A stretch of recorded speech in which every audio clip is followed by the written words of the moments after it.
Movie के शुरुआत में हम बेबी नाम के एक लड़की को देखते हैं जो अपने बॉयफ्रेंड कायो को काफी मिस कर रही थी, क्योंकि कायो काफी दिनों से उससे मिल नहीं पाया और वो कायो को मैसेज भी करती है। तभी चुपके से कायो आकर बेबी को सरप्राइज दे देता है और उसे शादी के लिए प्रपोज भी करता है। तब बेबी शादी के लिए हाँ कर देती है। उसके बाद वो दोनों इंटीमेट होने लगते हैं। फिर सीन चेंज होता है और हम बेबी को अपनी शादी के लिए ड्रेस लेते हुए देखते हैं। तभी उसकी दोस्त पैटी उससे पूछती है कि क्या तुम पूरी जिंदगी उसके साथ बिताने के लिए तैयार हो, जिस पर बेबी कहती है कि हाँ, मैं कायो के साथ पूरी जिंदगी बिताने के लिए तैयार हूँ। तब पैटी कहती है कि मुझे तो हर रात एक नया लड़का चाहिए, क्योंकि मैं किसी एक इंसान के साथ पूरी जिंदगी बर्बाद नहीं कर सकती। जिसे सुनकर हमें पता चलता है कि बेबी भी अपने पुराने टाइम में काफी रोमांटिक थी और वो हर एक दिन नया नया बॉयफ्रेंड बनाती थी। लेकिन जब से उसकी लाइफ में कायो आया है, तब से वो पूरी तरीके से बदल गई है। अब बेबी अपने दोस्त को भी यही समझाती है कि तुम भी एक अच्छा लड़का देखकर शादी कर लो। उसके बाद हमें पता चलता है कि बेबी कायो के गर्लफ्रेंड होने के साथ साथ उसकी बिजनेस पार्टनर भी है और आज चायो के कोर्ट में पेशी है। इसीलिए बेबी जब अपने असिस्टेंट के साथ कोर्ट में जा रही होती है तो कोर्ट के बाहर उसे एक बाइक दिखाई देती है, जिसे देखकर बेबी को उसके पुराने दिन याद आ जाते हैं जब उसको बाइक चलाना काफी अच्छा लगता था। फिर बेबी कोर्ट में आ जाती है, लेकिन कायो अभी तक कोर्ट में नहीं पहुंचा था, जिससे उसको काफी टेंशन हो रही थी। इतने में वहां का जज मार्को भी कोर्ट में आ गए थे। तब जज को देखकर बेबी का दिल जोर से धड़कने लगता है, क्योंकि वो जज दिखने में काफी ज्यादा स्मार्ट और हैंडसम था। तभी वहां पर कायो भी आ जाता है और उसकी सुनवाई शुरू हो जाती है और कायो के कंपनी पर यह इल्जाम लगा है कि कायो की कंपनी एक दूसरे गोल्ड नाम के कंपनी के साथ मिलकर फ्रॉड कर रही है और इसीलिए कायो की कंपनी को कोर्ट की तरफ से नोटिस मिला था। उसके बाद कायो कोर्ट को थोड़े बहुत सबूत पेश करता है, जिसे देखने के बाद जज को पता चलता है कि कायो के कंपनी ने कोई भी फ्रॉड नहीं किया है। इसलिए जज उसके कंपनी को बाइज्जत बरी कर देता है। जिसके बाद कायो बेबी से गले मिलता है, लेकिन बेबी का ध्यान तो सिर्फ जज पर था। फिर हम देखते हैं कि कायो को कंपनी के काम से किसी दूसरे शहर जाना था, इसीलिए वो बेबी को गुड बाय कहकर दूसरे शहर के लिए निकल जाता है। उसके बाद हमें पता चलता है कि रात को बेबी की बैचलर पार्टी होने वाली है, इसीलिए वो अपने असिस्टेंट को भी पार्टी के लिए इनवाइट करती हैं, जिसका नाम थियागो है, जो कि उसका बेस्ट फ्रेंड भी है। लेकिन थियागो उस पार्टी में आने से मना कर देता है और बेबी अपनी नई जिंदगी शुरू करने वाली थी और वो अपनी सभी पुरानी यादों को मिटा देना चाहती थी।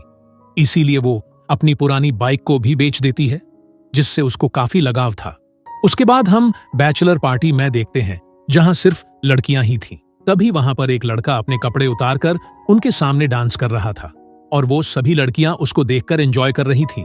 उसके बाद वो सारी लड़कियां बेबी को गिफ्ट्स देती है, लेकिन एक गिफ्ट में बेबी को कुछ ऐसा मिलता है जिसे देखकर वो पूरी तरीके से टूट जाती है और इस गिफ्ट में कायो की कुछ तस्वीरें होती है, जिसमें वो किसी दूसरी लड़की के साथ इंटीमेट हो रहा था। उसके बाद बेबी अपने आप को एक वॉशरूम में लॉक कर लेती है, जिससे पैटी काफी परेशान हो जाती है। तभी वहां पर थियागो भी आ जाता है और वो उसको समझाने लगता है, जिसके बाद बेबी बाथरूम से बाहर आ जाती है। लेकिन अब बेबी कायो से बदला लेना चाहती थी, इसीलिए वो उन दोनों को लेकर कायो के ऑफिस आ जाती है ताकि उस लड़की के बारे में और भी कुछ पता कर सके। लेकिन वहां का सिक्योरिटी गार्ड उन तीनों को अंदर जाने नहीं दे रहा था। तब वो तीनों उसको कन्विंस करते हैं कि बेबी की शादी तुम्हारे बॉस के साथ होने वाली है, इसीलिए बेबी तुम्हारे बॉस के लिए कुछ सरप्राइज लेकर आई है, जिसे रखने के लिए हमें अंदर जाने दो। तब उनकी बात सुनकर सिक्योरिटी गार्ड उनको अंदर जाने की परमिशन दे देता है, लेकिन वो सिक्योरिटी गार्ड भी उनके साथ जाने लगता है। तब पैटी उस सिक्योरिटी गार्ड को बहकाकर दूसरे कमरे में ले जाती है और उसके साथ इंटीमेट होने लगती है। दूसरी तरफ बेबी कायो के ऑफिस में चेकिंग करने लगती है। तभी उसे उस लड़की के बारे में सब कुछ पता चल जाता है कि वो लड़की कायो के साथ 2 साल से रिलेशनशिप में है, जिसे जानने के बाद बेबी को काफी गुस्सा आता है और वो वहां के सभी चीजों को तोड़ने लगती है। तब चीजों के टूटने की आवाज सुनकर गार्ड को शक होने लगता है, लेकिन पैटी उसको किसी तरह बिजी रख रही थी। फिर थोड़ी देर बाद वो चारों अपने अपने कमरों से बाहर आ जाते हैं और उस गार्ड को बाएं कहकर वो तीनों अपने कार में आकर बैठ जाते हैं। तब बेबी कायो से बदला लेकर काफी खुश होती है, लेकिन अगले ही पल वो दुखी भी हो जाती है, क्योंकि कायो ने जो उसके साथ किया वो बहुत गलत था। उसके बाद काफी दिन बीत जाते हैं, लेकिन बेबी अभी तक रो रही थी क्योंकि वो चायो को भुला नहीं पा रही थी। फिर एक दिन पैटी उसके घर आती है और उसकी ऐसी हालत देखकर वो उसको नया मेकओवर देने के लिए उसे ले जाती है। और ये नया मेकओवर बेबी पर काफी अच्छा लग रहा था और साथ ही बेबी ने फैसला कर लिया था कि वो कायो के साथ बिजनेस पार्टनरशिप खत्म कर देगी। उसके बाद बेबी जज मार्को के पास अपना फाइल लेने जाती है क्योंकि पेशी के दिन वो अपना फाइल यहीं भूल गई थी। तब बेबी को इस लुक में देखकर जज मार्को भी उस पर फिदा हो जाता है। फिर बेबी फाइल लेकर जैसे ही बाहर आती है तभी उससे मिलने कायो आता है और वो उससे माफी मांगने लगता है, लेकिन बेबी उसको वहां से जाने के लिए कहती है, मगर कायो उसकी बात नहीं मान रहा था। तभी वहां पर जज आ जाता है। तब जज को देखकर कायो वहां से निकल जाता है। उसके बाद जज मार्को और बेबी एक क्लब में जाते हैं और एक दूसरे से बातें करने लगते हैं। तभी हम देखते हैं कि एक लड़की मार्को की तरफ देख रही थी, इसीलिए मार्को उससे बात करने के लिए चला जाता है और बेबी भी उस क्लब से बाहर आ जाती है। फिर बेबी आज जो भी उसके साथ हुआ वो सब पैटी को बताने लगती है। उसके बाद बेबी अपने घर आ जाती है जहां उसके घर का दरवाजा खुला हुआ था और जैसे ही वो अंदर जाती है तो देखती है कि उसके घर का सारा सामान बिखरा हुआ है, जिसका मतलब ये है कि किसी ने उसके घर के अंदर आकर तलाशी ली है, जिसे देखकर वो काफी घबरा जाती है। इसीलिए वो थियागो को कॉल करके अपने घर बुलाती है।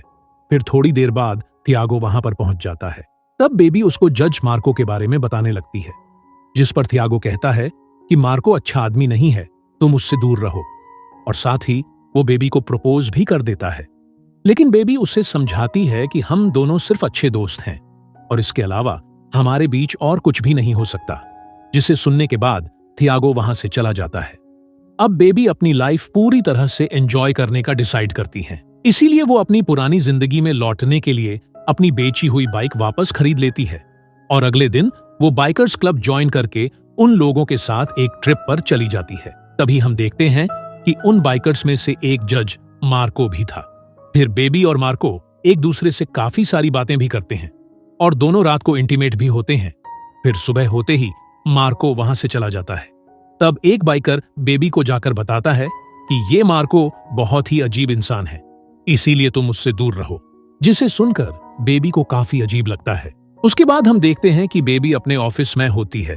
तभी उसके पास एक मैसेज आता है जिसमें उसकी और जज की इंटीमेट हुई वीडियोस थे, जिसे देखने के बाद बेबी काफी टेंशन में आ जाती है और उसे कुछ भी समझ में नहीं आ रहा था कि कौन उसकी जिंदगी खराब करना चाहता है, क्योंकि एक तरफ उसका शक कायो पर था तो दूसरी तरफ थियागो पर। फिर कुछ दिन गुजर जाते हैं और हम देखते हैं कि बेबी ने कायो का लैपटॉप अनलॉक कर दिया है, जिसके अंदर कायो के सभी इलीगल कामों का काला चिट्ठा था और कायो के कंपनी पर जो भी फ्रॉड का इल्जाम लगा था वो बिल्कुल सच था। इसलिए वो थियागो को बुलाकर कहती है कि हमें पुलिस के पास जाना चाहिए। इसी दौरान मार्को बाबी के पास डेट की इनविटेशन भेजता है। फिर हम देखते हैं कि बेबी मार्को के घर जाती है और वो दोनों काफी ज्यादा एंजॉय करते हैं, जिसके बाद बेबी बार बार मार्को के घर जाने लगती है और वो दोनों काफी ज्यादा रोमांस भी करते हैं। लेकिन एक रात वही औरत मार्को से मिलने आती है जिसको हमने क्लब में देखा था, और इस औरत का नाम पौला होता है, जो मार्को की पत्नी हुआ करती थी। और जैसे ही बेबी को पता चलता है कि मार्को शादीशुदा आदमी है तो उसे काफी ज्यादा गुस्सा आ जाता है और वो अपनी बाइक लेकर वहां से निकल जाती है। फिर बेबी गुस्से में काफी तेजी से बाइक चला रही थी, जिसकी वजह से उसका एक्सीडेंट हो जाता है और अब बेबी को हॉस्पिटल में एडमिट करके ट्रीटमेंट किया जाता है। फिर वो पूरी तरह से ठीक होकर अपने घर वापस आ जाती है। तभी वहां पर मार्को भी आ जाता है और उससे माफी मांगकर कहता है कि मेरी सिचुएशन समझने के लिए मेरे साथ चलो। फिर वो दोनों हॉस्पिटल आ जाते हैं, जहां बेबी को पता चलता है कि मार्को की 4 साल की एक बेटी है जिसको किसी तरीके की बीमारी है। दरअसल पौला जब प्रेग्नेंट थी तो वो हर तरह की नशा करती थी और इसी वजह से उनकी बेटी इस बीमारी के साथ पैदा हुई और यही कारण था कि मार्को पौला के साथ नहीं रह पाया। तब उसकी बातें सुनकर बेबी को थोड़ा अच्छा लगता है।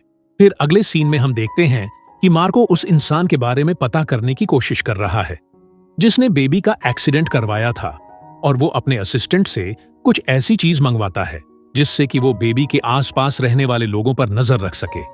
उसके बाद हम चायो को देखते हैं जिसको किसी ने काफी बुरी तरह से मारा है तभी उसके पास हम थियागो को देखते हैं, जिसे हमें पता चलता है कि ये सारे गलत काम थियागो ही कर रहा था, किसी गैंग के साथ मिलकर।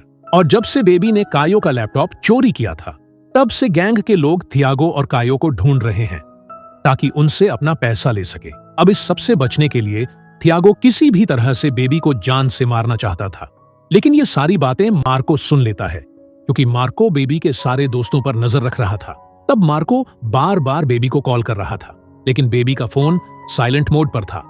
अब बेबी थियागो के साथ कायो के ऊपर पुलिस कंप्लेंट करवाने जा रही थी, लेकिन तभी थियागो उसको किडनैप कर लेता है। लेकिन बेबी की लाइव लोकेशन हमेशा एक ऐप के जरिए पैटी के पास होती है, इसीलिए मार्को पैटी से बेबी का लोकेशन लेकर उनका पीछा करने लगता है। और दूसरी तरफ थियागो बेबी को लेकर एक अंधेरे जंगल में आ जाता है, जहां कायो एक गड्ढा खोद रहा था। दरअसल वो दोनों बेबी को मारकर वहीं पर दफनाने वाले थे। तब थियागो कायो से कहता है कि तुम बेबी को मारोगे, लेकिन कायो बेबी को नहीं मार पाता, इसलिए थियागो उससे गन लेकर उसको ही मार देता है। पर जैसे ही वो बेबी को मारने लगता है, तभी वहां पर मार्को आकर थियागो से लड़ने लगता है, जिस दौरान मार्को को गोली लग जाती है और वो घायल हो जाता है। उसके बाद वो बेबी को गोली मारने ही वाला था कि तभी मार्को की असिस्टेंट आकर पीछे से उसको गोली मार देती है। फिर अगले सीन में हम देखते हैं कि मार्को पूरी तरह से ठीक हो गया है और उन दोनों ने शादी भी कर ली थी। और इसी के साथ ये मूवी यहीं पर खत्म हो जाती है।